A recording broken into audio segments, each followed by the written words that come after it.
En el año 67, el guaraní fue declarado idioma Nacional. nacional. Y en el Poste 92, Oficial, con el castellano. una palabra la diferencia. Una palabra, y nacional, Nacional. pero oficial.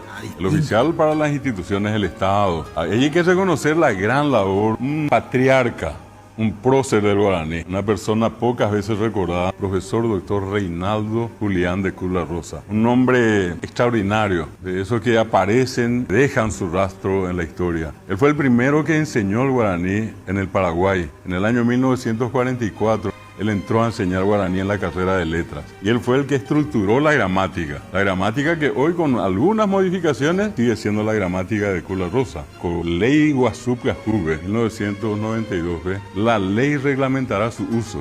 Apeara Picueri, Oñemba, por 18 años salió. 96, 97, 98. Doña Emboyaro, Verajacho, Becuera, Becuatía, apenas pe mañamija, cuango, aina pe ley. Mañana, minguepe, Pepe Añongatú, habita Pepe. Y hubo un senador, nos dijo tajantemente: ustedes no me pueden obligar a hablar guaraní. Ese peón de tapea, o cape, oñangoñe, va guaraní, me. No, yo si es esto no. a él no gusta eso.